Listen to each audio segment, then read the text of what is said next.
What is up, guys? This is the Awesemo.com night shift, talking some MLB for Wednesday, May 2nd. We got two slates, so I'm going to get right into it in a second. Now would be a great time to get your Awesemo.com premium membership. You get access to Awesemo's rankings, which are awesome, the ownership projections, all of our live streams and all that stuff. A bunch of articles coming out, spotlight hitters, stacks, and pitchers. We will have those out for tomorrow, as always. So let's get right into it.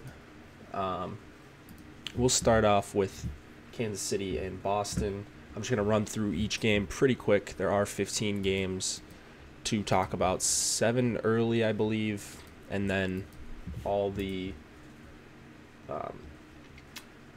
there's an 8-game main slate, I believe, on DK, so should be fun. Kansas City and Boston. Not looking at Danny Duffy here.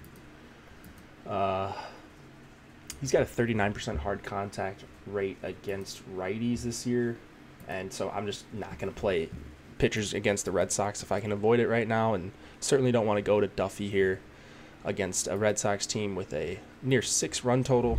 Red Sox probably going to be one of the most chalky stacks on the early slate, and rightfully so. So Mookie Betts, Benintendi, even lefty, Hanley Ramirez, JD Martinez, Xander Bogaerts. I really like the top 5 here for Boston, but that's not going to be some hot take. You're going to have to deal with the ownership for them. I don't really see anyone rivaling them as the top stack unless there is a ton of wind at Wrigley again. So I think Boston will be heavily owned, but they make for a really nice play for me. Pomeranz for 7,800 on DK is a little bit interesting to me because like I like Sale, who's obviously a lefty, against KC on Tuesday, and obviously Pomeranz is not Sale. He doesn't have near the upside that Sale has, but I think he can navigate this lineup. Looks like Moustakas may be out of the lineup or questionable, so that's going to be something to keep your eye on. I think even though it's a lefty, I think that would be a little bit of an upgrade if Moustakas was out. Just another one fewer bat to worry about for Kansas City. If you're not looking to play Pomeranz, I think Jorge Soler or Salvador Perez both make for decent plays. Specifically Soler, like he's hitting lefties as hard as anyone in the MLB this year. Let's go to Texas and Cleveland. It looks like Matt Moore versus Corey Kluber. Moore just pitched 3 days ago on the 29th, if I have this correct. So I'm not actually sure what Texas is doing here, but regardless, we're going to get a little bit of Moore for Cleveland. And so for the bats, like this might be my top stack of the early slate. Lindor, Ramirez, Yan Gomes, Edwin Encarnacion. And I specifically love Lindor and Ramirez, both switch hitters, can hit for power from either side. And so if Moore gets the hook early, they're still going to have the platoon advantage. So Jose Ramirez, I think, one of my very favorite plays on the entire day. So obviously for the early slate as well. Indians going to be another stack that's up there in ownership. And then Corey Kluber, obviously an elite pitcher. 13-2 is a hefty price tag to pay. So you're going to kind of have to choose probably between Kluber and some of the big bats on the slate. I mean, I don't think Kluber's ever a bad play, but 13-2 at least makes you think about maybe not fading him intentionally, but at least considering the possibility of not playing him, because I think he's the raw points leader in pitching for sure on this slate, or at least he has the best chance. But that is quite a price tag. So I'm leaning more towards trying to fit Kluber and a cheap number 2, and then as many bats as I can. But I certainly understand if you don't want to go to Kluber here because of this price. And no Rangers bats for me, of course. Not going to target against what I think is a top 3 pitcher in baseball. Tampa Bay and Detroit, we got Blake Snell. He's been absolutely brilliant over his last 4 starts. He's gone at least 6 innings and 6 strikeouts in all of them, allowing only 5 earned runs in that time. Everything checks out for Snell. And if I don't have Kluber in my lineup, I think Snell might actually be the guy that I'm paying up for next. 9.8 on DK. Not a price you're used to with Snell, but the numbers I don't think are lying here. He's been really, really awesome this year, and I'm not looking to target any Detroit bats. If Miguel Cabrera is out of the lineup, that is another boost to Snell. So I really, really like Snell here for 9,800. I don't think he's going to match Kluber, but it is a nice discount you get off of him at least. Fulmer on the other side, he's had a... If you just look at sort of his game logs with his swinging strike rates, he didn't have anything super impressive, and then he posted a 24.7% swinging strike rate in his last start, which is kind of absurd. And I just want to double check to see how far or how long he went in that start and make sure it wasn't like 1 inning and I just skipped over this. But like Fulmer's someone else I could see playing for 7,200 just because I don't have much respect for the Rays despite them being a tough team lately, or at least a team that's put up a bunch of runs lately. So Fulmer's another guy I like, 7,200, like pitching on both sides, not really looking to target bats, certainly not looking to stack against either of these guys. Yeah, I mean, I think you could play them both in a DK lineup if you wanted to go that route. I think they both have decent strikeout upside. Fulmer's not the biggest strikeout pitcher, but 24.2% swinging strike rate in his last start. Was getting chases. He has been getting chases the last 3 starts. So, yeah, I am talking myself into a little bit of Fulmer, actually. Toronto and Minnesota. So we've got Stroman on the hill for Toronto, and he's been hit very hard when he's gotten hit. I talked about it against Texas last week. It was a risky spot, and he got lit up pretty bad. I could certainly see that happening again. Until he stops giving up this hard contact, I can't really play him. It's nice weather here in Minneapolis. And Twins have some guys that can make him pay, specifically Dozier, Rosario. I love Kepler for 3,500 here. And then Mauer showcasing a little bit of that power. Yeah, I do like a Twin stack here. And I don't think it's going to be super high owned. So I like the Twins here. I'm not sure who's starting for the Twins. As of now, I see Fernando Romero. But I honestly don't know if that's going to be the case, or I don't know much about him. So I'm just going to skip on to the next game, and we'll just save you guys some time instead of me making stuff up about this guy Romero. White Sox and Cardinals, Lucas Giolito versus Carlos Martinez. Let's start with Martinez. I'm not really looking to go to him here. The matchup in theory looks pretty good, but Martinez is under 10% swinging strikes in 4 out of his last 6 starts, or 4 out of his 6 starts this year, I should say. He's only 67th in whiffs per swing this year, and he's usually a guy that's closer to the top. So I'm a little bit concerned about Martinez not missing the bats that we're accustomed to seeing. If I'm going up into this range, I know Kluber's 2K more, but I mean, I'd find a way to make it work rather than play Carlos Martinez. I think people just see righties against the White Sox, and they just automatically are looking to play that pitcher, but I don't think I'm on Martinez here. I actually don't mind Moncada. I mean, I'm never going to mind Moncada against a righty, but I even like a 1-2-3 stack with Moncada, Yolmer Sanchez if he's in the lineup, and then Jose Abreu. Those are 3 guys that I think could do some damage against Carlos Martinez. Giolito on the other side, like, just look at the guy's xFIP. If, like, I know xFIP's not a perfect stat to tell how good a pitcher is, but Giolito looks really bad. Bunch of hard contact against lefties. 379 WOBA, 6.5% K rate against lefties. Like, just give me some Cardinals here. So it's going to be, this slate could actually be pretty interesting because you've got 4 huge run totals. If the Cubs are going to be a big run total with that wind again. So just choose your favorite. Like, I love St. Louis 1 through 7. We could see a weird lineup. You never know on these day games. But the Cardinals are going to be making contact, and they are top 10 in hard contact and line drive percentage against righties this year. So, like, take your pick with all these guys. Jose Martinez, once again, my favorite Cardinal, 3,700. DK just refuses to price him up, and I'll be taking advantage of that. So, like, get your Jose Martinez, Tommy Pham, Matt Carpenter if he's leading off or batting somewhere in the top 3.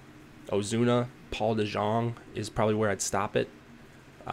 So after Fowler and DeJong, if he's batting 7th, but any of these Cardinals bats really makes sense. I think Giolito is pretty awful.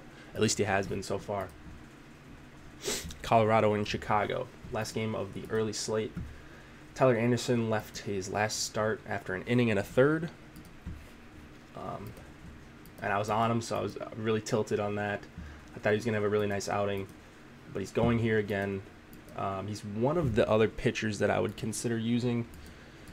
At 6,900, that is a pretty good price for Anderson. The only problem is going to be the weather. It is a really scary spot if the wind's blowing out in Wrigley, with guys like Chris Bryant, Javi Baez, Albert Almora, Wilson Contreras.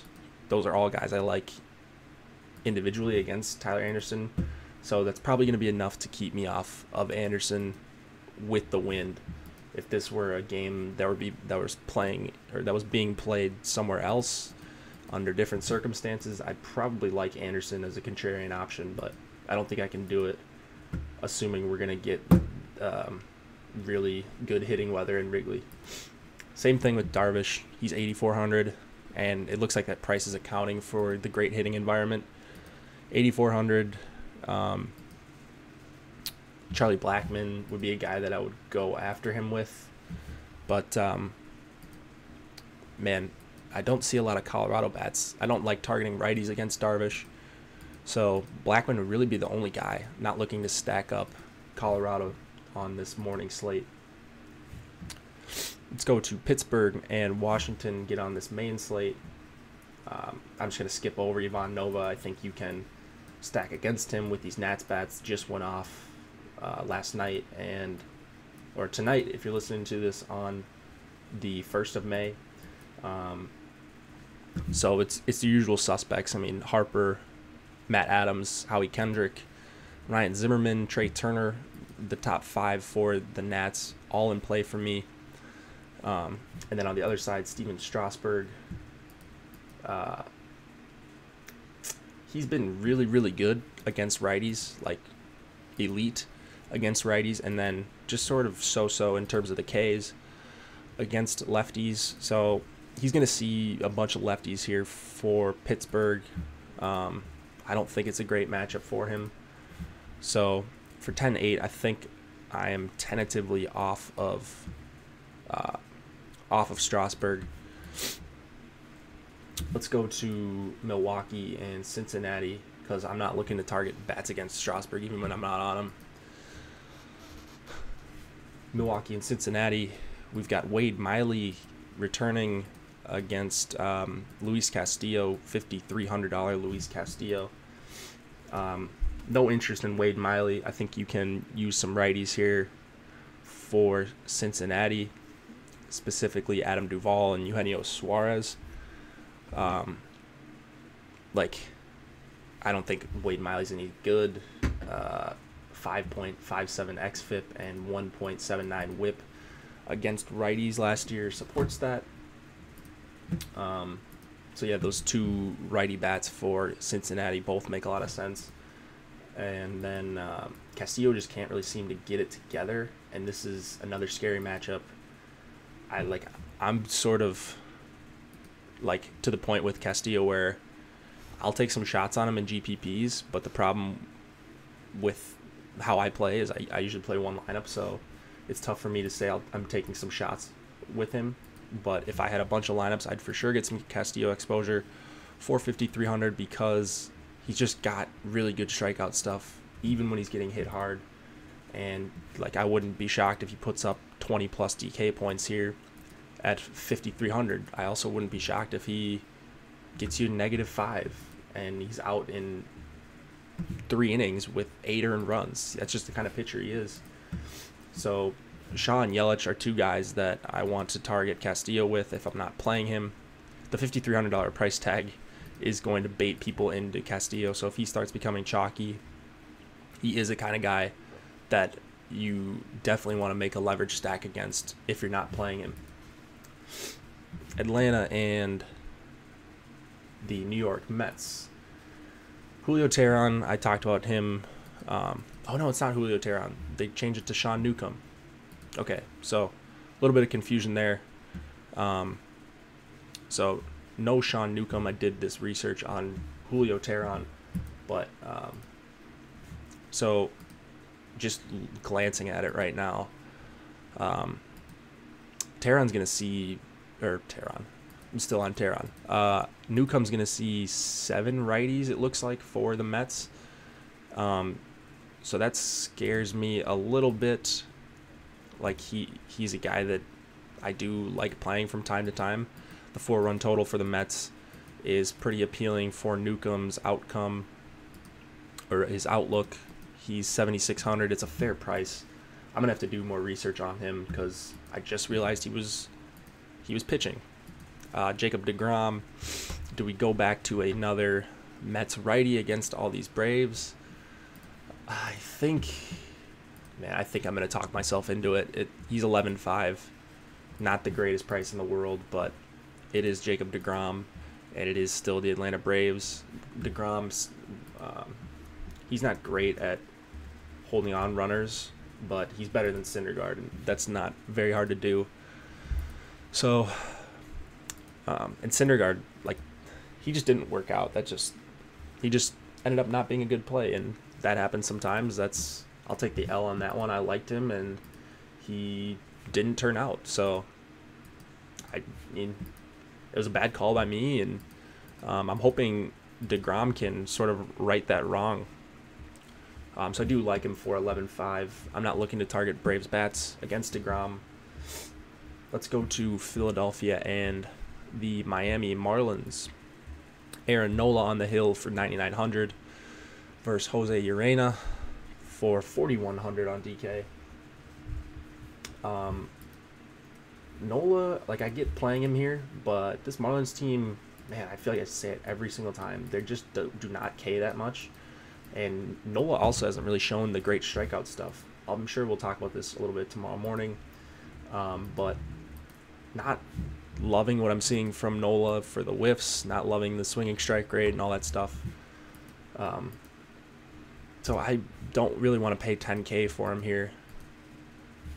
Let's go to Urena. He's getting smoked by lefties, 49% hard contact. He's getting hit really hard against righties too, 38% hard contact. And I mean, there's no way I'm playing Urena here for 4,100, even against a Phillies team that's like highest K rate in the league against righties, I believe, this year, or maybe top 2. I think the Padres are up there as well. The Philadelphia bats that I like are, of course, Rhys Hoskins, Cesar Hernandez leading off, Aaron Alfair. I'm not the biggest Odubel Herrera guy for 4,100, but I mean, I get it. I like the Philly stack here. And then Carlos Santana, if I skipped over him there, I don't remember if I just mentioned him. So it's late. I think I need to go to bed here soon. Yeah, so I do like the Philly stack, specifically Hoskins, Alfair, and Carlos Santana. New York Yankees versus the Houston Astros. We have Luis Severino for 9,200, Dallas Keuchel for 7K. I honestly, like, at this point, this game is sort of a big old avoid for me. I don't want hitters against Keuchel or Severino, and I don't want to play Severino against the Astros. I would like to avoid playing most pitchers against the Astros, outside of maybe a couple. I think Severino is close to being playable here for 9,200, but man, I don't think I'm going to need him with some of the other guys that I'm going to. So this game is sort of a write-off for me. As weird as that is to say, the Yankees and Astros, two of the top offenses in the MLB. Let's go to LA and Arizona.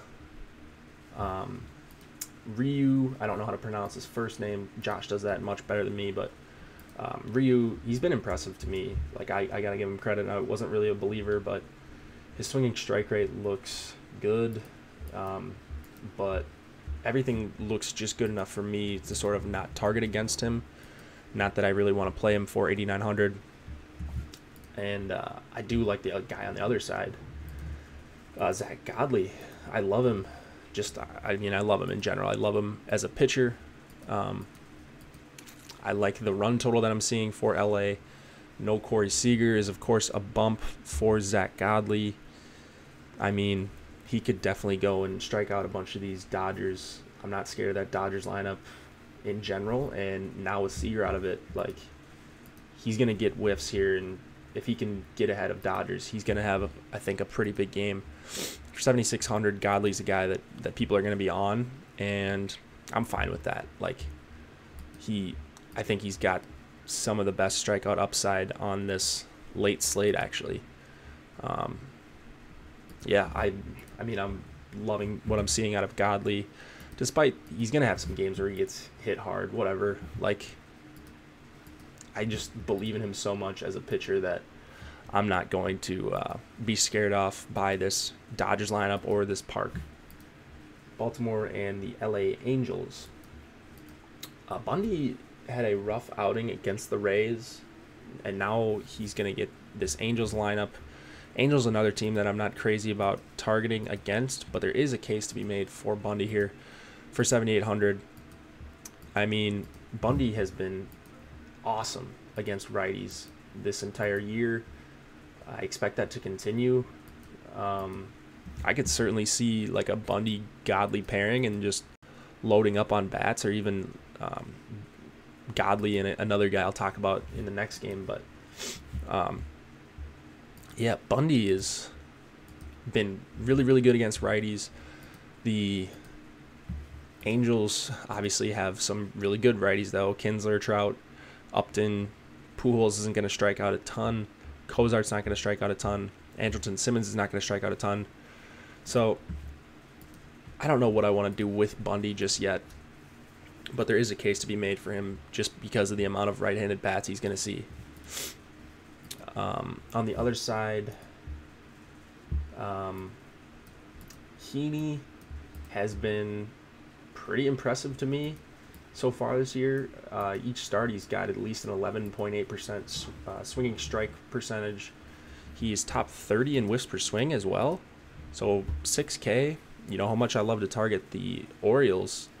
That's another guy that I'm considering, and as I'm going through this, pitching seems pretty fun today, actually. With you got DeGrom and Strasburg up top, you got Godley and Nola and Paxton and Bundy even. Like, there's quite a bit to choose from.